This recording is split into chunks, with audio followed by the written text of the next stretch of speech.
What is going on YouTube? Welcome back to the channel. Sponsored content, quick run. You don't want to watch this video. This is obviously to do with Ricky's new brand, LLF Games. No, that's a joke obviously.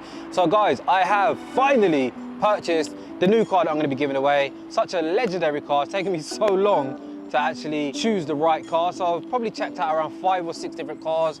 One specific car I thought I was about to buy was an absolute rust bucket.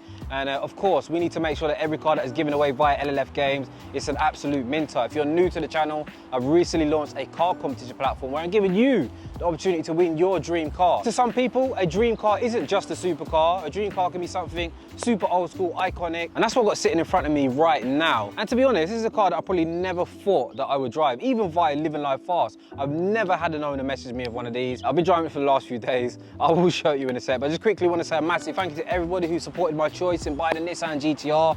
I did mention in the previous video, like, some of you expected me to buy a Bugatti or a Koenigsegg. I don't know where your brain's at, but I did try to explain that I haven't got a massive budget. If you're new, you may not know how we do things here at Living Life Fast, but do know you're gonna get an owner's perspective of what this GTR is like from start to end, yeah? Which means we're gonna document in detail all of the mods being installed onto this car as much as we can. So we're gonna be up in JM Imports on Friday. You're probably watching this on a Friday. As I say, thank you to everyone, and we've got some serious fun times ahead. But back to the video, let me show you exactly what car I bought for LLF Games. So I'll play the video right now.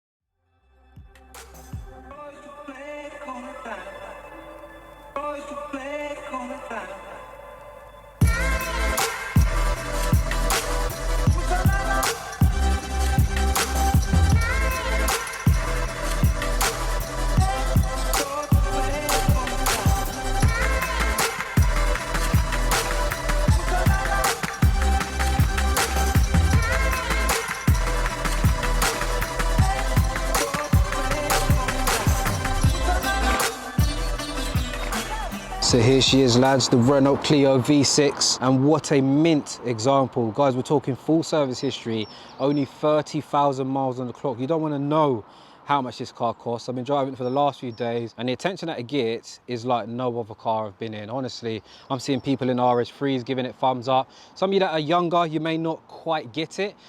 This car did come out in the year 2000, so I would have probably been around 12 or 13 years old.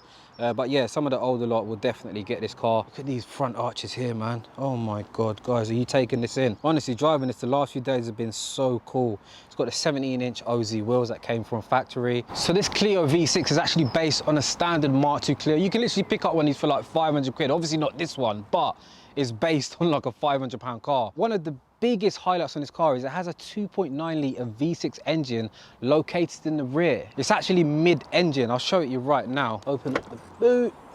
You're not gonna be able to see it because there's another engine cover on top of this cover, but it's right there. And guys, the condition, oh my God. Whoever wins this vehicle, do know that your money is very, very safe. I've seen some of these fetching up to £70,000. Yeah, we'll close that.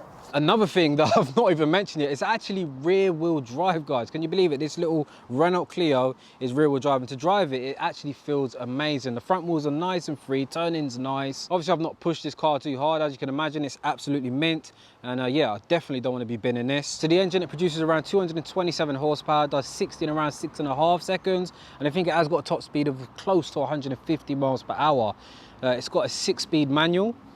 Show you here, feels really nice to use as well. Obviously, you should all know that Renault, I'm a big fan of them, and they are certified driver's cars. So this is a car that you probably can abuse a bit, but it is getting on now, you know, close to 20 years. But one of the best examples you're going to see. They only made 2,800 examples, the first one coming out in 2001, and I think the later phase 2 came out in around 2003, which ended production in around 2005. So the engine was actually co-developed by Peugeot, Citroën and Renault, and was originally introduced in the Peugeot 406 Coupe, and that was actually back in 1997. Obviously slight changes, it's got new pistons, higher compression ratio and large inlet ports. I think a lighter flywheel when they raised the rev limit, so a little bit different to stock. Honestly guys, I'm on my way home and I'm thinking, why did I not buy this car. Obviously it's a lot of money, but the sounds coming from inside the cabin are ridiculous. You've got these air scoops right here on the side. You can hear it just sucking air into the engine. The car just puts a big smile on your face. I was driving it with Emma yesterday, obviously only 2 seats.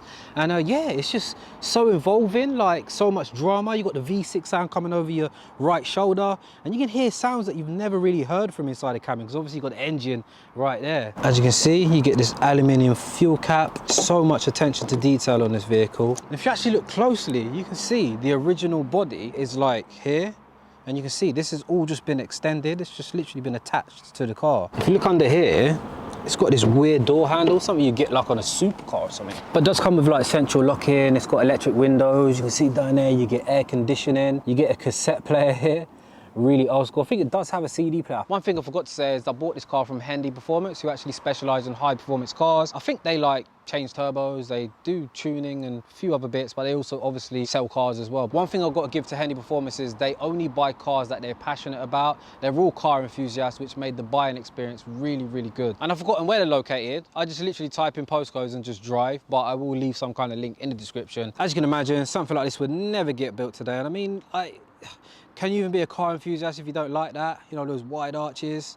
Also, another thing is this car's clearly been inspired by the, was it the Renault 5 Turbo, the one from the 1980s? Remember, it was rear wheel drive, had a wide body similar to this. And although this car was designed by Renault, it was actually built by a company called Tom Walkinshaw Racing. There was an English racing team, but they built this car in Sweden. I don't know if any of you remember the Renault Espace. I think it was like the 7-seater. Had a crazy wide body like this as well. You also get these 17-inch OZ wheels, wearing Michelin Pilot Sport 3 tyres.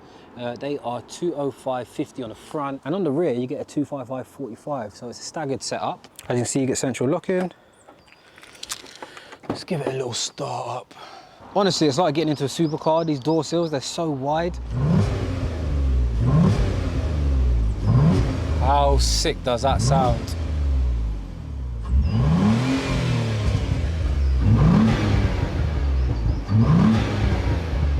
Another thing to point out is these Renault Clios only weigh about 1,000 kilos from factory, but obviously with the engine combined with all of the bodywork, this car weighs closer to 1,400 kilos. I think specifically it's 1,355 kilos. And as mentioned earlier, it was actually designed by Renault Sport, but built by a company called Tom Walkinshaw Racing. So when the Phase 2 came out, there was actually a couple of complaints. People said there was a little bit twitchy at the rear, and it took a very experienced driver to get the most out of this vehicle. So with these complaints, Renault Sport took over and basically built this in-house themselves. So they actually called in favours from companies like Porsche, who actually got a little bit more power from the engine, raised it from 230 to around 245. They give it a longer wheelbase for better stability. They widened the track, stiffer subframes. I did read somewhere where they said Renault Sport stole something from Porsche, something to do with the suspension. So guys, I'm going to end the video there. As I mentioned, you can win this car at LLF Games. It is live right now at www.llfgames.com. Do not miss your chance to win this car. I suspect tickets are going to go quick. And yeah, give me some feedback. Let me know what you think of this car, because I think it's absolutely amazing. There will be a first drive video coming up. I'll probably shoot that right now. I'll also do like a little POV video, but I'm not going to complain. The longer these tickets take to sell, the longer I get to drive it. So as I say, get ready for the next videos. Remember to hit the like button, hit the subscribe button, and links will be in the descriptions where you can purchase your ticket. So yeah, I'm out, people. See you next time.